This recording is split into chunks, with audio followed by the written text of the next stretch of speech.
Olá pessoal, tudo bem? Estamos aqui começando mais um podcast e hoje eu estou com a Camila. É isso, Camila? Isso. Camila faz o quê? Oi, pessoal, tudo bem? Estreando aqui, meu primeiro podcast. Tô Tá tensa. tensa? Não, Vamos brincadeira. ficar leve, que a gente já vai falar de temas tranquilos hoje. A A vida. vida como ela é. Nossa. Eu sou Camila Franzin, sou fisioterapeuta infantil. Fisioterapeuta infantil. Camila, você é daqui de Rio Preto mesmo? Não. Minha história começa lá em Auriflama, mais pro interior de São Paulo, né? E venho para Rio Preto depois de passar 4 anos em Londrina, fazendo faculdade de fisioterapia na UEL. Vim para cá para fazer a residência e fiquei desde 2007. A tua família não é daqui então, de Rio Preto? Não, de Auriflama. De Auriflama. Mas assim, é praticamente região de Rio Preto, Auriflama, né? Sim, sim. É, pertinho de Jales, ali, né, da região de Jales.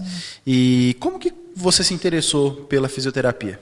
E por que a fisioterapia infantil também, né? Tem essas duas perguntas para te fazer. Na verdade, eu falo dessa entrevista essa semana com outra pessoa. Foi a mesma resposta. A fisioterapia que me escolheu. Eu sempre costumo dizer isso. Eu, desde pequenininha, que eu queria estudar e fazer faculdade, eu sempre pensava na minha profissão como algo que eu pudesse cuidar, que fosse algo para o próximo, né? E nesse sentido, meu sonho era ser médica. Estudei, fiz cursinho. Naquela época, né, minha família é sempre muito humilde, não tinha condição de pagar uma faculdade. Então, não consegui passar. E aí, depois de 3 anos de cursinho, no terceiro ano, falei, eu preciso fazer algo. Não dá para os meus pais mais me bancar, né? Tem que ter alguma coisa ali. E aí, uma amiga me falou, por que você não faz fisioterapia? As outras falaram, faz enfermagem, é parecido. Eu falei, gente, eu já agradeço, porque eu seria uma péssima enfermeira. Não é mesmo a minha área. E aí eu prestei vestibular lá em Londrina, na UEL, para fisioterapia. Passei. Naquele ano, a minha nota de corte era eu passava em medicina. Olha só. Começa aí já as escolhas, né? Daí tem algo do além. Acho que isso é para mim. Como meu interesse era muito na área da reabilitação, eu fiz toda a minha faculdade querendo trabalhar com neurologia, com adulto, com reabilitação. Lá em Londrina eles têm um polo muito forte com isso, então me envolvi muito durante a faculdade, em todos os projetos que tinha extracurricular. Mas ainda assim, quando eu ia para a área da pediatria, as minhas amigas, o pessoal dizia, é a sua cara, você vai trabalhar com criança. Eu falava, não vou, não quero. Quando eu vim para cá na residência, que é a intenção, eu ia passar por todo o hospital, né? Então no primeiro dia a gente recebe uma planilha, onde eu vou passar. E nessa planilha, neonatal era o meu primeiro lugar de estágio. Eu juro que eu sentei e falei assim, Deus, você tá de brincadeira comigo. É isso mesmo que você quer pra minha vida? E aí as coisas foram acontecendo. Desde o primeiro momento, uma paixão assim, sabe, como vem cada vez mais forte. Sim. É isso Chegou que eu quero. drinkzinho pra gente Nossa, aqui. agora vai ficar melhor a nossa Sem entrevista. álcool. Da próxima vai ser com álcool. Da próxima a gente vem de Uber. Aí a gente toma um com álquinho, algo isso mais, é bom, né? isso é bom. Pra relaxar. Aí a gente entra em assuntos mais profundos. Entra em assuntos mais profundos. E foi aqui no HB o teu Foi aqui no tua HB. residência? Sim, no HB eu passei por todas as áreas, criança, adulto, diversas áreas, um hospital maravilhoso que me acolheu muito e faz parte da minha construção como profissional. E é uma referência também, né? Sim, uma referência. E ali eu comecei a descobrir coisas que me chamavam a atenção e que me incomodavam, né? E aí foi, eu acho que aquelas alfinetadas para você buscar mais, e além do que a graduação dá. Sim. Né?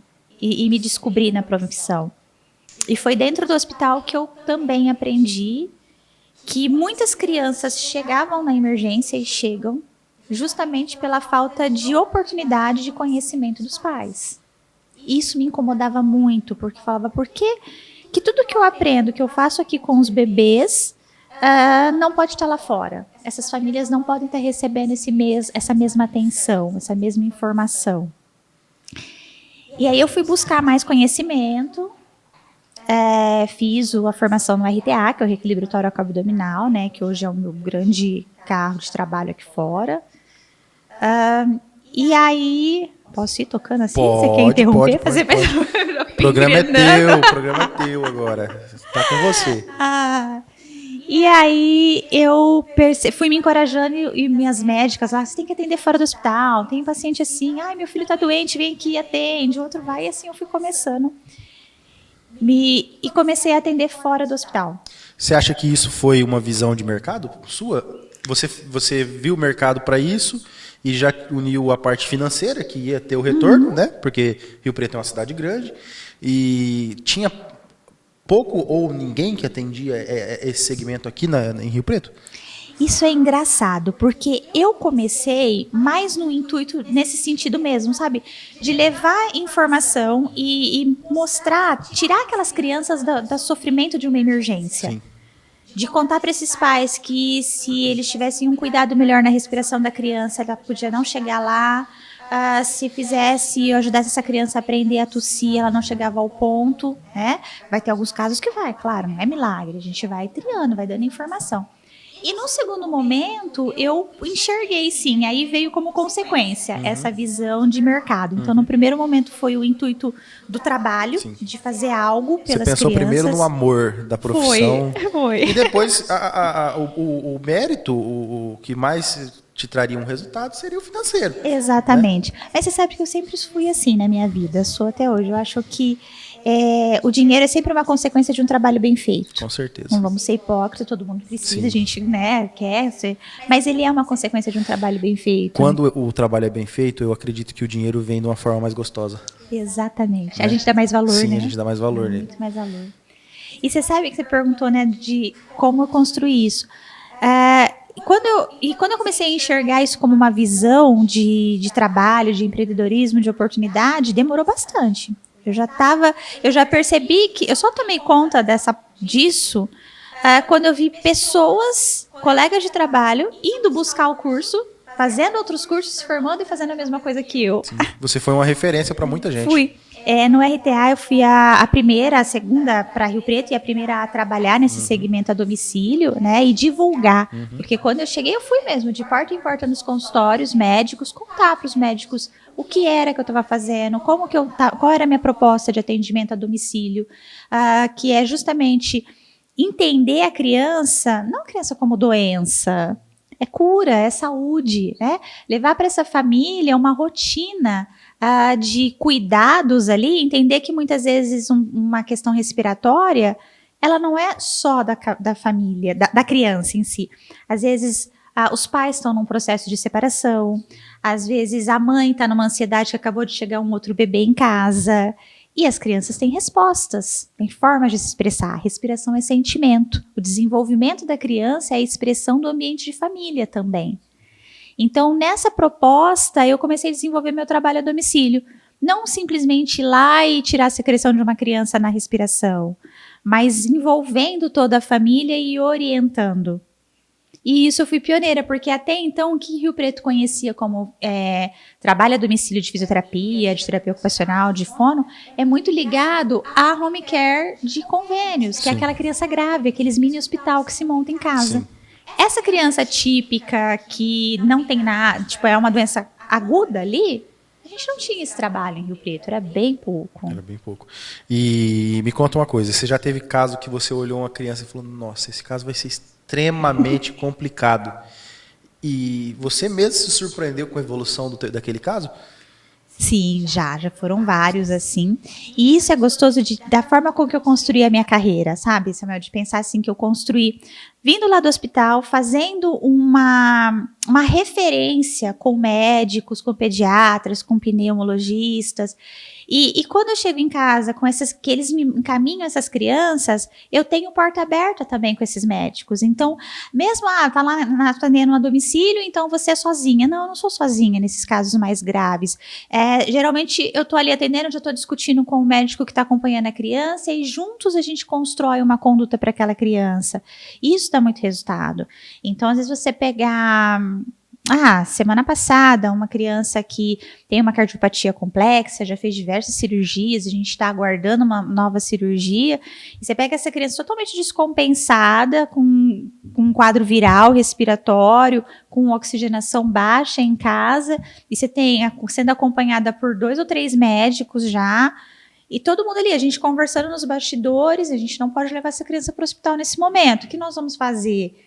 E aí tem a dificuldade da criança te aceitar, né? Porque se você tira uma criança dessa e também coloca ela num consultório, o estresse que gera na criança de sentimento de estou doente, toda a lembrança de cirurgia, de tudo, piora a crise respiratória. Tem um contexto todo por trás disso, né? Exatamente. Estar em casa e manusear ali no colo da mãe, no chão, com o próprio brinquedo da criança, isso acalma, isso centraliza e isso flui melhor a questão da respiração. Você falou de um ponto interessante, que durante a pandemia a gente via o paciente entrar num quadro estabilizado e ele chegava num ponto onde ele via que a possibilidade dele ter uma intubação, alguma coisa, dele saber que ele está com a doença, e ele decaía muito, né? A partir do momento que ele decaía, era um dos quadros que mais piorava. A ansiedade piorava muito aquela situação. Exatamente. E a respiração, ela está totalmente ligada com a ansiedade, né?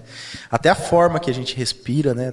Você pode até falar um pouco sobre isso. Mas você sabe que pelo RTA, pelo reequilíbrio toracoabdominal, a gente fala que a respiração é o pano de fundo da vida. Sim. Porque a gente está conversando já há um bom tempinho, né?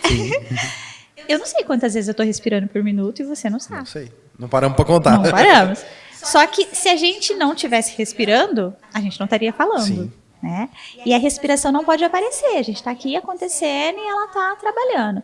Quando a gente está no começo do dia, geralmente a gente fala mais calmo, mais lento. Está todo mundo descansado, as preocupações ainda não aguçaram na cabeça, né? E a respiração é mais tranquila e o ritmo da voz é mais tranquilo. Sim. O corpo está mais leve. Quando você chega no final do dia, muitas vezes a gente já está falando mais rápido, o ombro está lá em cima, o corpo está doendo, o coração mais acelerado. Né? Então, por quê? Você já está cansado, estressado, aumenta a frequência respiratória. Sim. A gente sobe uma escada, aumenta a frequência. Então, o sentimento, se eu estou preocupada, se eu estou tensa, a voz fica mais angustiada, fica mais com nó na garganta, né? Então, tudo que a respiração é a forma que a gente tem de expressar o que nós estamos sentindo. Tanto na calma, então como a gente medita, yoga, tudo controle pela respiração. Né? E também ela expressa nossos prazeres. Então, quando a gente vai cantar, gritar, sorrir, tá tudo na face, através da voz, e a voz é a expulsão do som. O som vem pela passagem de ar na corda vocal. Então, respiração. Né? E quem controla toda essa respiração? O diafragma. O diafragma está tanto na questão da entrada, como das expulsões, do funcionamento do intestino, nas relações sexuais, tudo isso está envolvendo a respiração. Sim. Então, o ponto nosso de calmaria, de euforia, né, ao mesmo tempo. E esse assunto assim, tem assunto pra gente falar muito, né? Nossa! E outra coisa que eu queria te perguntar é sobre a tua assistência, que é domiciliar. Hoje eu vejo os profissionais migrando bastante, cresceu esse mercado, né? Mas eu ainda acho a falta desse mercado muito expressiva no SUS, né? Na UTI principalmente, com crianças. Até na minha área, na área odontológica também eu vejo muita carência sobre isso. O que você me fala? Tem que ter mais profissionais? Você indica os profissionais procurar essa área também ainda, porque ainda tem mercado para ela? Como que é? Eu percebo muita falta de qualidade no que a gente atende. Então, o profissional sai da faculdade achando que ele já vai ganhar um salário que a gente constrói em 10 anos. Sim. Né? E nisso, eles começam a querer abraçar o mundo. Então, no caso do atendimento a domicílio, principalmente agora que a gente está passando por um período de muita bronquiolite, muita pneumonia, então as famílias são desesperadas porque estão entendendo que a fisioterapia dá um resultado ali, né? E aí você começa na agenda, você pode, vai. Aí começa de casa em casa. E alguns cuidados básicos vão sendo deixados de lado. O cuidado na higiene, o cuidado da troca da roupa, porque você leva vírus de uma casa para outra. É a contaminação cruzada que a gente tanto cuida. Aí não adianta nada eu falar para a mãe, não leva a criança na escola, eu vou lá e vou de casa em casa com a minha roupa. Então eu percebo pequenos detalhes que deixam de ser observados na ânsia e na ganância de se fazer as coisas. E aí você não melhora o paciente. Os consultórios, né? Pensando, por exemplo, os que são de convênio, né? Que atendem convênio. O que eu mais vejo é profissional reclamando. A remuneração é baixa, o convênio cobre pouco. Tá, mas o que você faz para o convênio valorizar o seu trabalho? Qual é a sua discussão, sua conversa na mesa da diretoria de um convênio? É muito fácil falar que ele não paga, mas o que eu mostrei para ele realmente o convencer? Né? Então, aí você enche seu consultório com o paciente a cada 20 minutos, coloca lá, não tem um planejamento, as pessoas fazem o curso, têm a formação, só que as formações do curso de qualidade que a gente tem da fisioterapia, por exemplo, são formações que eu preciso de pelo menos 40 minutos para atender um paciente. Então, eu não estou fazendo em 20 minutos essa terapia. E aí eu imponho para a família que a criança precisa de terapia 5 dias na semana, de segunda a sexta. Fim de semana ela não precisa, mas a mãe precisa fazer um monte de coisa em casa. Então, de segunda a sexta, olha o ritmo que eu coloco para essa família. E aí a gente tem as crianças, né, com demandas maiores, por exemplo, que elas precisam de fono, fisioterapeuta, terapeuta ocupacional, 5 vezes na semana todas. Essa família não tem outra vida, essa mãe não trabalha, essa criança não vai para a escola. Você não faz inclusão social assim. Sim. Então isso é um tema bem polêmico e vai ter muito questionário aí a hora que eu vi esse pessoal, porque agora eu pisei no calo de algumas pessoas. Eu e a Camila aqui, eu já conversei com a Camila no podcast, eu vi que ela tem bastante assunto, né, Camila? A gente, se for sentar pra conversar, fica a noite inteira conversando. Fica. Por isso que Camila, a próxima vez tem que ter um chopp, um tem, eu acho. Deixa eu te perguntar, fazer a última pergunta e eu quero que você responda ela de uma forma não profissional, tá? Eu quero saber como você vê a Camila daqui 1 ano, sem ser de forma profissional. O que você quer fazer daqui 1 ano? Eu quero trabalhar menos, na verdade. Trabalhar realmente. Menos. Desacelerar um pouquinho. Desacelerar um pouquinho. Curtir mais, sabe? Ter a vida mais leve. Eu acho que pra gente que é da saúde, a pandemia ela trouxe um peso, né? Um peso, eu já tinha muito isso na minha carreira, pelo que eu coloquei aqui, esse amor do trabalho, isso ficou muito intenso, né? E o peso da vida. E também nos fez pensar muito, me fez refletir muito, quais os valores da vida? Qual a minha função aqui? Se a minha função, eu coloquei isso para mim como recepcionar o início da vida com mais qualidade, porque não adianta nada eu ficar falando que e o mundo tá isso, o mundo tá aquilo, tá cheio de violência, a política é isso, é aquilo. Se eu que trabalho com bebês, não faço nada para deixar essas pessoas, esses seres chegar melhor na vida e amanhã ser um ser humano melhor. Se eu chegar lá e não tocar neles de forma agradável, se eu falar alguma coisa que não é legal, só que isso tem um peso pra gente, né? E aí o que eu espero daqui a 1 ano é conseguir conciliar isso com mais leveza espiritual, mais leveza de amizade, com mais sorriso, curtir mais a natureza, viajar mais, usar meu tempo livre mais para viagens, para os amigos. Porque hoje os meus amigos falam, marca horário na agenda para mim. Eu não quero mais isso daqui a 1 ano. Eu quero ligar e falar, vamos jantar hoje? Vamos jantar? Eu também acho. Eu acho que é um intuito que quase todo mundo procurou aqui hoje, nessas respostas. Camila, muito, muito, muito obrigado. Adorei, tá? É gostoso. É gostoso, é dinâmico, né? E a gente quer que você venha mais vezes, tá? Quero. A gente quer que você mostre mais seu conhecimento. Você é uma pessoa que tem bastante conhecimento para passar. Muito obrigado. Se quiser comer um queijinho lá dos nossos amigos da Cidlac, tá uma delícia. Olha, eu tô vendo essa bandeja, mas eu falei, como é que eu vou comer e falar e mastigar? Comer. Não vai pegar bem o negócio. Deixa eu terminar, que daí eu vou comer. No dia que a gente fizer a churrasco, a carne vai estar cortando bem ali. Meu Deus. Vou ter que treinar em casa, falar com a boca fechada. A gente coloca mais uns 2 para falar junto, enquanto o outro bom, boa. Gente, pessoal, adorei. Brigadão pela oportunidade. Obrigado, gente. Foi muito bom. Foi muito profundo e a gente conseguiu conhecer mais da Camila, tá bom? Legal. Pessoal, tem o brinde aqui, tá? Uma insígnia da Camila. Olha que bonito. Que é a nossa colaboradora do nosso quadro também, que tem um quadro lá no programa. E também agora do podcast, né? Também tá aqui no podcast. Isso aí. brinde, presente da IG. A IG sempre parceira nossa Sempre no programa, parceira. né? Olha que lindo. Adorei, adorei. Obrigadão, pessoal. Muito obrigado, é isso aí. Encerrando mais um podcast aqui com a Camila.